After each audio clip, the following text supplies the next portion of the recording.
আজ আমি আপনাদের সাথে শেয়ার করব খুব সহজ আর ভীষণ ক্রিস্পি চিকেন নাগেটস রেসিপি। চলুন শুরু করি। চিকেন নাগেটস বানাতে আমাদের লাগবে বোনলেস চিকেন, আদা, রসুন, কাঁচা লঙ্কা।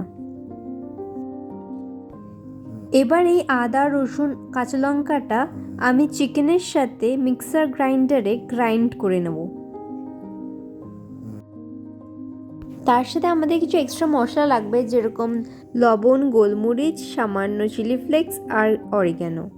আদা, রসুন, লঙ্কা দিয়ে যেই চিকেনটা গ্রাইন্ড করেছিলাম, এবার সেটার সাথে ভালো করে সব মশলাগুলো একসাথে মিশিয়ে নেব। মশলা মেশানো হয়ে গেলে আমি সেটাকে ভালো করে শেপ দিয়ে দিয়েছি।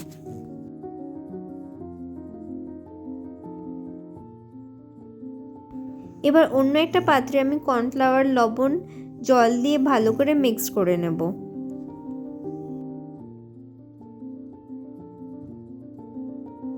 এবার এক এক করে নাগেটসগুলোকে ব্যাটারের মধ্যে চুবিয়ে ব্রেড ক্রাম্বস দিয়ে ভালো করে কোট করে নেবেন।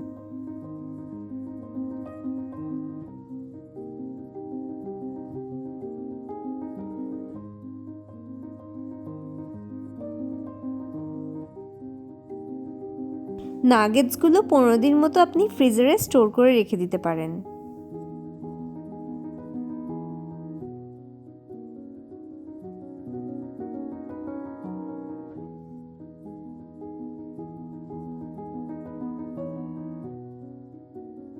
মাঝারি আঁচে তেল গরম করে নিচ্ছি। এবার নাগেটসগুলো আস্তে করে তেলের মধ্যে ছেড়ে দেব।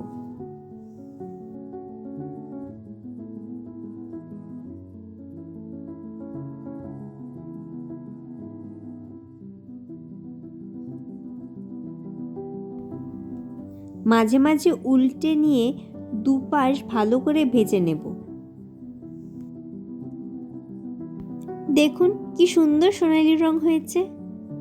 আমাদের চিকেন নাগেটস একদম রেডি। বাইরে সুপার ক্রিস্পি আর ভেতরে একদম জুসি। রেসিপিটা ভালো লাগলে অবশ্যই লাইক করবেন, চ্যানেলটি সাবস্ক্রাইব করুন আর কমেন্টে জানাবেন কেমন লাগলো। ধন্যবাদ।